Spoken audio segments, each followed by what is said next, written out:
imagine, so at the beginning she said, I didn't have any experience, so though I completed MBA and all, so I don't know much about finance. But after the course, she got a high distinction. Therefore, this is a very useful case, as Chamini said. And so what we are going to do is, we are going to discuss a lot of practical cases. We are going to discuss annual reports, right? And then, so how to interpret numbers, how to interpret ratios, all we are going to discuss. And also, before analyzing financial statements, you should know the credibility of the financial statement, right? So, the most of the bankers are here, right?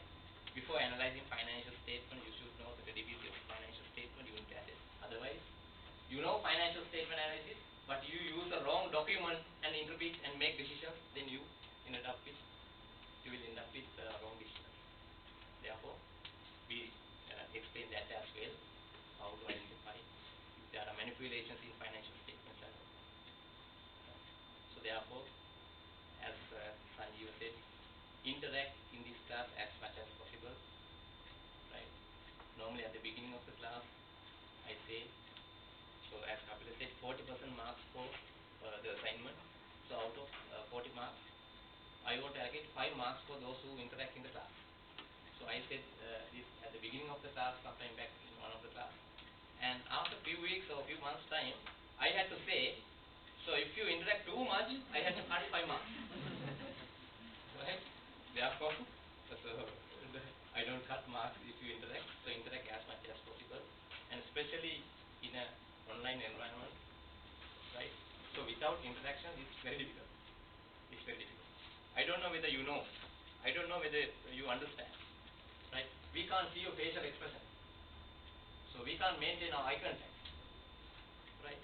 So only the way mode is interaction. Right? Interact as much as possible. And also, you need to do your homework when you analyze financial statements, annual report. Right? And sometimes I analyze financial statements. Right? The objective is to analyze financial statement by the students, not by me. Because I did the same thing again and again for several times. Therefore, this you need to do your homework and get ready. This is a very easy subject. Right? Passing exam is not a difficult at all if you attend the class. Right? Not the way Chaminda mentioned. So started as a question. Right? So with that, I will wind up my introductory remarks, and thank you very much. And we are going to have another class today, the session at. After finishing this, you have one lecture, and this will be coming thereafter, financial management and then financial statement. Yes. Okay. Thank you. Okay. Thank you, Priyanka. Now, once again, I read a book couple of years back. That was written by a market analyst in the UK stock market, and the starting comment that he has made is all the financials that you see of the listed companies in the London Stock Exchange, they are not merely cooked, they are completely roasted, right? They are completely roasted. So that's what it says. Of course, I can take Priyanka as a financial controller and as a merchant banker, and as well as a person who is running outsourced operations for many companies. Like I think he has lots of insights of what happens and what goes inside and what to look for from both receiving and both ends. So he's going to add a lot of value. But at the same time, just I want to remind you, so far most of you would have seen financial statements as just a set of numbers. Okay, there's a sale, there's a profit, there is a cost. You only saw that numbers. But now you see, it is not only numbers. All these numbers has a big story behind that. Right? There's a big story behind that, and there is something called notes to the accounts, and there is something called the disclosure, and there is something called the who is the which company and what are the ethics and the standards they follow. There are so many things look into that. Right? So therefore, finance is not at all boring. It is so interesting. That is why I think accountants spend so much time inside their room trying to figure out, because it is so interesting. So it is different. It becomes sometimes even further. Right? So that's all all about you have heard from the lecturer, but I must say one thing, and this is without exaggeration. You may do the best accounting qualification in the world, in Sri Lanka, but I am sure, I am telling you with responsibility, you will not get a faculty like this to teach you accounting. Right? I am telling you with great sense of responsibility. Not only that, they are very competent in terms of they are knowledgeable, very knowledgeable, and at the same time they are very experienced, and more than above, despite all of that, they are very humble, down-to-earth people. You can approach any time, and you can get any of your doubts sorted, and you will become like a family. So that's all about the lecturers, and also we have invited a couple of our alumni members, those who have completed this moment, who were seated like you maybe a couple of months ago, but now it was the other way around, and then we are taking another probably 10 minutes time to listen to them so that you hear it from a different perspective. Okay, thank you. Thank you, Mr. Professor. And as Mr. Priyanka said, I don't need to introduce Julianne to all of you. Actually, she was with us, and she studied with us, with the program, and completed this program. And actually, Mr. Priyanka said she was completely out of from the finance sector. She was in advertising, and now at the moment also she has about closer to 20 years of working experience, and now she is advertising, actually the media manager for Nestle. Please meet Julianne Fernando, and she will be sharing some of these experiences. Hi everyone. So yeah, just to give a little bit of background, 17 years in advertising, so it's all about marketing. Didn't know much about numbers, as some of the friends said, we're always fighting with the finance to get the advertising budget up.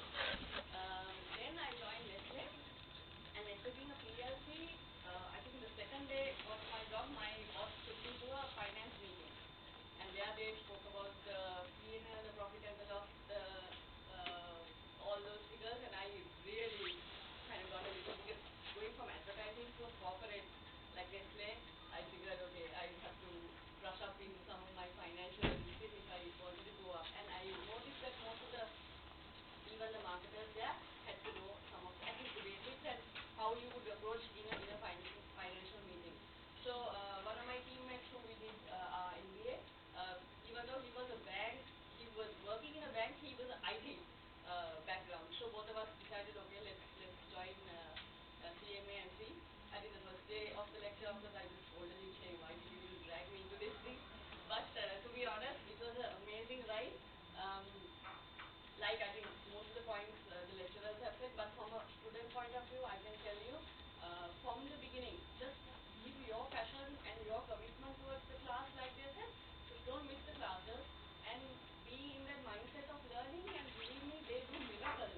They teach you from the beginning, and most of the classes I remember, not only the lectures, the discussions were so interesting, and I think I learned from some of the questions that some of the students asked, like the sir said, because we look at it in a different angle, different people look at it from different angles, and some of the questions that were asked in the class were so practical, and there's no right or wrong with it, how you feel, and then the lecturers also give their perspective. So I think it's an amazing learning curve for me, and now after finishing the course, like I said, the exam was a different thing, but whether I got a high distinction or not, I learned so much during the class, and I think, like I said, after exam you're not going to forget, because those things are very practical and very relevant to our lives.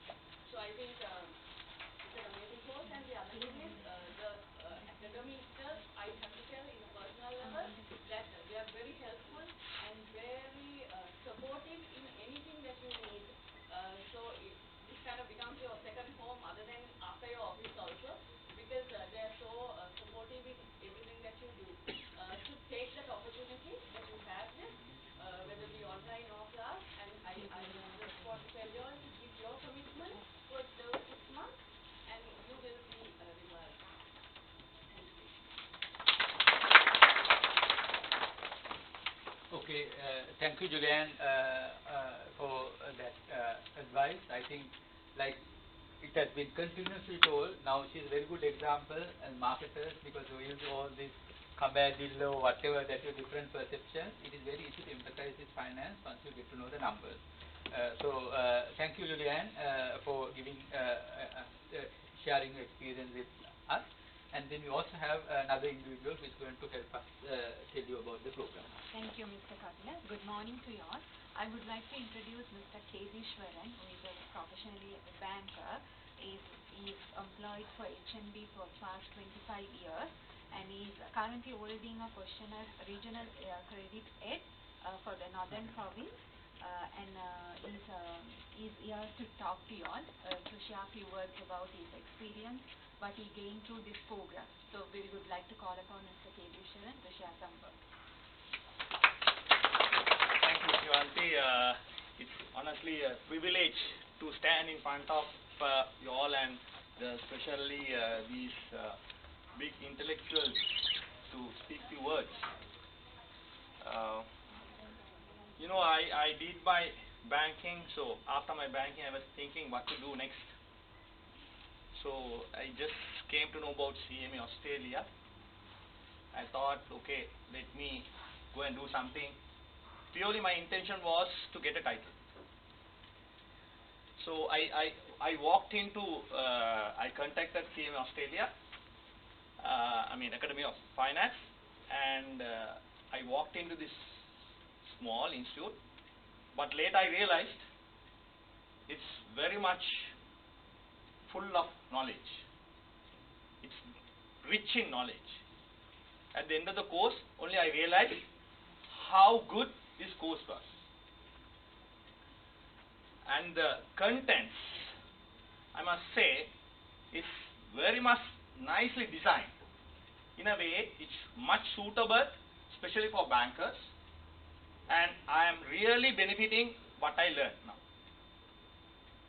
Not only for bankers, even for others in day-to-day life, you can practice what you learn here.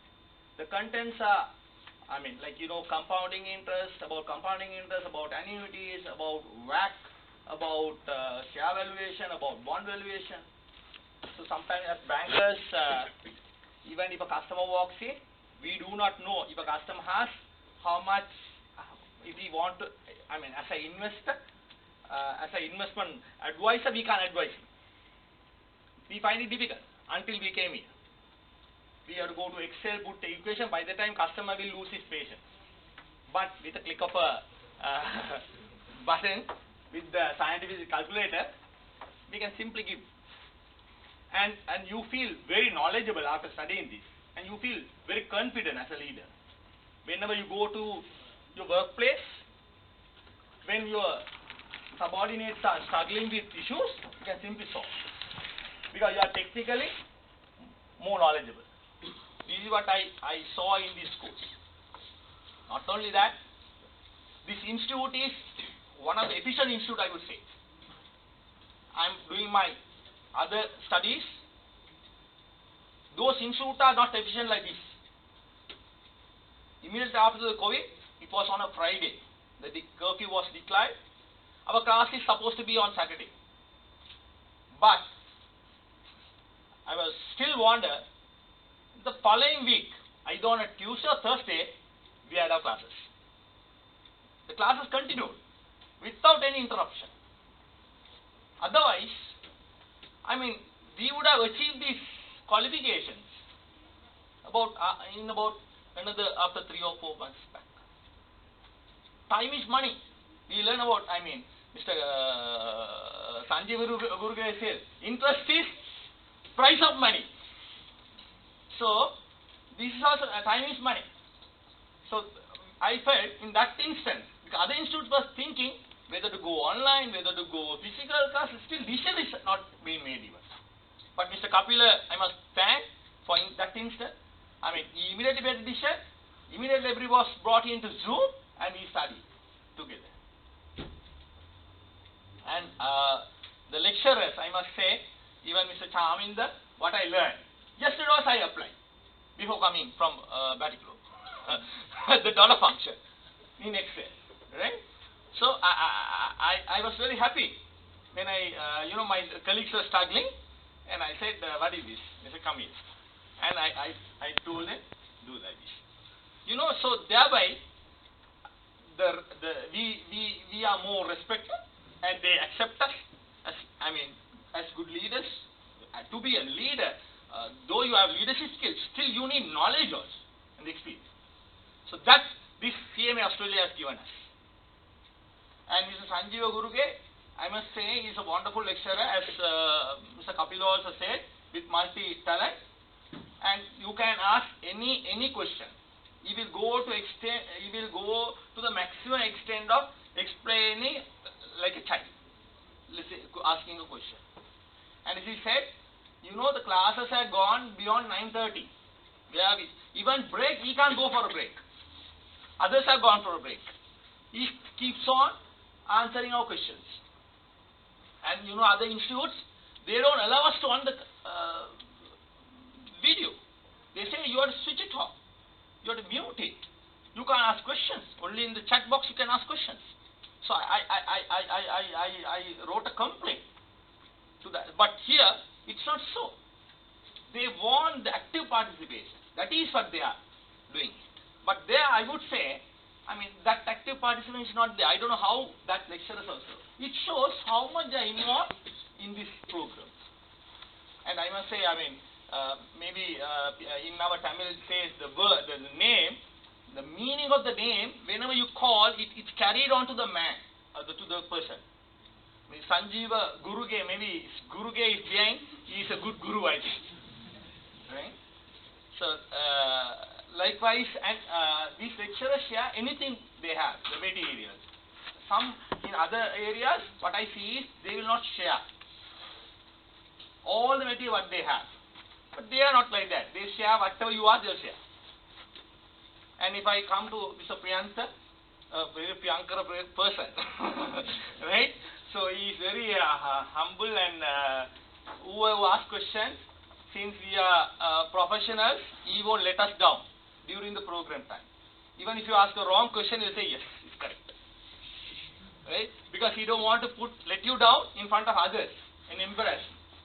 So he will say yes, and then they will slowly put the correct answer. So he's like that. So, and when it comes to financial statement analysis, we as a bank, I have been doing this for quite long, and as a regional manager of Northern Regional Credit Head Office, I'll be, and as a credit, my career, out of my 25 careers, 20 years I have been working in credit. So I've been analyzing this financial statement, balance sheet, all those things. But I totally learned something new. This DuPont analysis, the way we look at ROE and ROA, totally different. So new things we learned. So it's a really a good knowledge gaining institute, a knowledge gaining course. That's what I want to say. And some we think it's a open book exam. Just because of that, don't take it easy also. Just because it's open book, you can't go and open it and do it at that exam. I can guarantee it. You have to study. And I must say, I must thank my group friends. We had a good bunch of friends who got together. Many were Sampan Bank guys. And we studied together as a group. Therefore, all of us got through. A colleague of ours who said, Kedis, I won't sit for this finance management. I can't. I said, no, don't. We'll make, she got higher distinction, do you believe? That's how. So, join as a group, study as a group among you all, then you can pass the exam. And as Mr. Sanjeev said, I must say, I mean, in all his notes, it is there. Knowing is not enough, you must apply. Willingness is not enough, you must do. Which also, I also like that quote very much said by Bruce Lee, right? Let us practice it, what we learn at our day-to-day life, and just try and see. Whenever you come across such instances, we are privileged that we get opportunities to practice this. So with that note, I must say a very personal thing. Since Mr. Priyanta said about Singapore and Singapore's per capita and Sri Lanka where we are gone, I want all of you to tell you, let us be Sri Lankans. Let us buy Sri Lankan products. I do always practice that. I do not buy the orange color oranges. I always buy the Panidura, right, to support our local industries. I do not buy these foreign bananas. I only buy Sri Lankan bananas. I do not buy foreign mangoes. I only buy Sri Lankan mangoes. I only buy Sri Lankan products. It will be Highland milk, means Highland, no other butter. So let us, as Sri Lankans, support this, because if we, our country, has to come up to that level, we as citizens of Sri Lanka, we must pay our electricity bills on time, we must pay our water bills on time, we pay our loans on time. Like that, we have to do everything on time. And let us do our responsibility. Then I think as a country we can develop. With that note, let me conclude here. Thank you. Okay, thank you, KD. You would have got some idea, but again, going by what you mentioned about the questions, because sometimes what happens is you come in a class and you see in the introduction, you see he's holding this position, he's a director, he's a CEO, he's like this, and I have this very stupid question, do I look a damn idiot when I ask this question, right? So, I mean, sometimes it works in your mind, but just again, I think they have handled that correctly. Don't think no question is a stupid question to ask. Because the way a young school leaver is asking a question based on his experience, he will be getting so many different questions, but the questions that you have are completely fundamental, completely different questions. Absolutely very difficult to answer your questions, to tell you, even though they look like sometimes very basic questions, but it's really difficult because you see things from a different perspective. So therefore, don't, when you are in the classes, these are not one-way classes. That is why even on the line, during the online classes, try to keep the interaction and always ask questions, because that is the best way to learn. Like Julian rightly pointed out, when you ask questions also, if you then only lecturer will be right, because different lecturers have different styles. So in my lecture, I don't bring a book into the class, right? I just run the lecture as we move on, you see. But then depending on the questions asked only, we make the gauge of what your level is. So if you start asking questions, naturally your class is elevated to a different level. You have to, it's not that you're passing, but then you have to put